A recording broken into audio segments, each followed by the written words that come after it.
Hey everyone, and welcome back.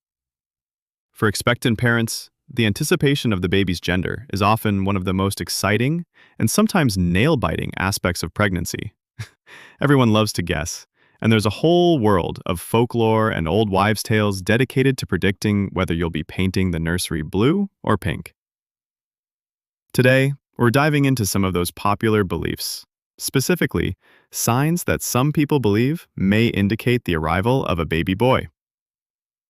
But here's the big question.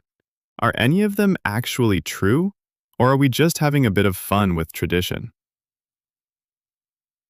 Let's explore 9 common signs and see what science, or lack thereof, has to say.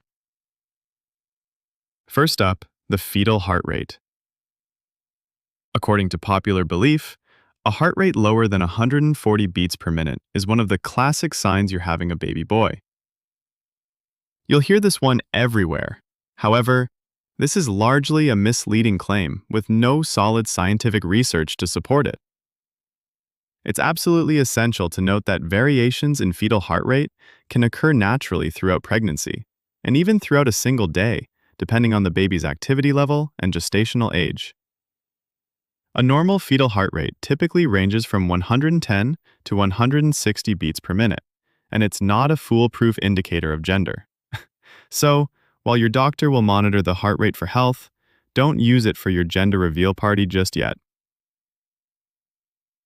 Sign number 2, carrying low. Another incredibly common belief suggests that carrying the baby lower in the abdomen may indicate you're expecting a boy, while carrying high means it's a girl. The image of a low-slung, basketball-like bump often gets associated with boys. However, the position of the baby bump is influenced by a multitude of factors that have nothing to do with gender. These include the mother's body shape, her muscle tone, especially abdominal muscles, the number of previous pregnancies, and of course, the baby's actual position within the uterus at any given time. So, that low carry could just be your unique anatomy at work. Sign number 3, craving for salty or sour foods. Some old wives' tales propose that a strong preference for salty, savory, or sour foods during pregnancy, think pickles, chips, or even a juicy steak, may be a sign you're expecting a baby boy. Conversely, sweet cravings are often linked to girls. Cravings, though, are incredibly subjective and can vary widely among individuals, and even from one pregnancy to the next for the same woman. Explaining to us, they're more likely influenced by hormonal changes, nutritional needs, or even cultural factors than by the baby's sex. So, enjoy those salty snacks, but don't take them as a definitive gender clue. Next, sign number 4. Morning sickness, or rather, the lack of it.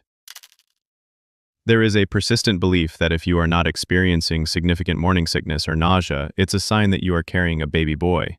The idea is that girls supposedly cause more hormonal upheaval, leading to worse sickness. Morning sickness is an incredibly common symptom of pregnancy, affecting between 70% and 80% of pregnant women. While it is mostly limited to the first trimester for many, some women may unfortunately experience it until delivery.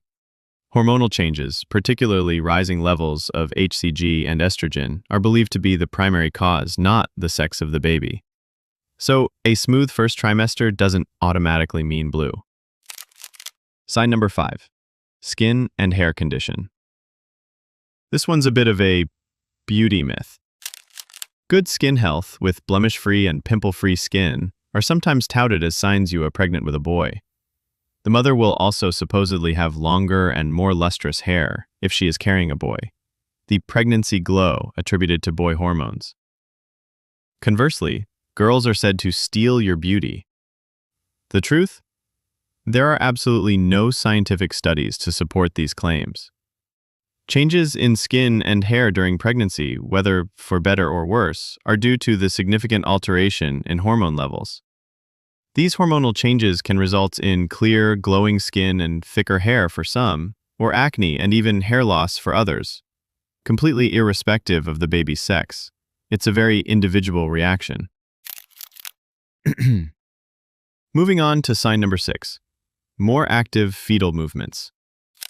Some people speculate that mothers carrying boys may experience more pronounced, stronger, or more frequent active fetal movements. The idea is that little boys are just more boisterous, even in the womb.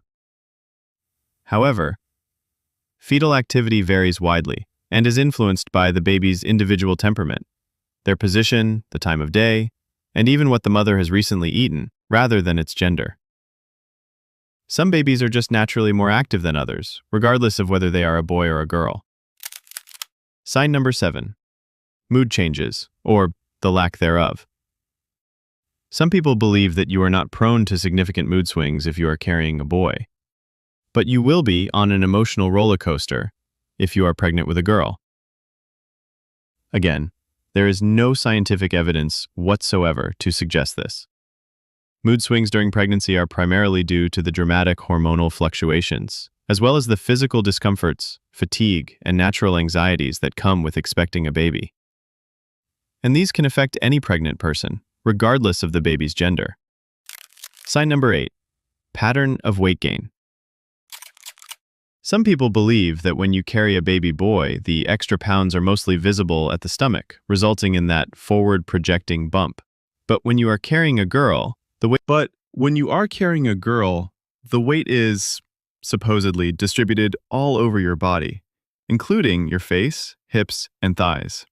The reality is that most pregnant women gain weight throughout their pregnancy as their baby grows, and a considerable healthy weight gain is an essential part of a healthy pregnancy.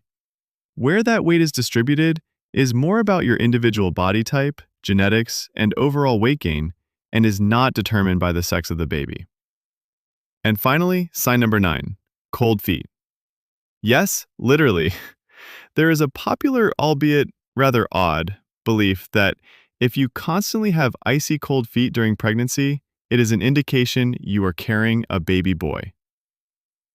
Cold feet during pregnancy, if persistent, could actually be due to factors like poor blood circulation, underlying conditions like anemia or diabetes, or even just extremely cold weather. If you're concerned about consistently cold feet, it's always best to consult your doctor for further diagnosis and care, rather than assuming it's a gender clue. So, those are some of the common signs that folklore and tradition might suggest you're having a baby boy.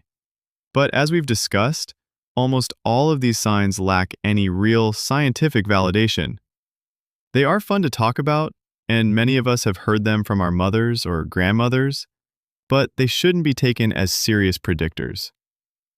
Modern technology such as ultrasound examinations, typically around 18 to 20 weeks, and genetic testing like non-invasive prenatal testing, NIPT, which can be done earlier, provides highly accurate ways to determine the baby's gender if you choose to find out. The most important thing throughout this incredible journey of pregnancy, regardless of any gender predictions or old wives' tales, is focusing on the health and well-being of both the mother and the baby. Enjoying the process, taking care of yourself, and preparing for the arrival of your little one should always be the primary focus during this exciting and transformative time. So, while it's fun to guess boy or girl, remember that the greatest surprise is the healthy baby you'll soon be holding in your arms. That's all for today's video. If you have questions regarding this topic, or if you've heard any other wild gender prediction signs, please feel free to ask them or share them in the comment section below. We'd love to hear from you. And if you enjoyed this video and learned something new, please give it a like. Share this video with other expecting parents, and don't forget to subscribe for more informative content. Thanks for watching.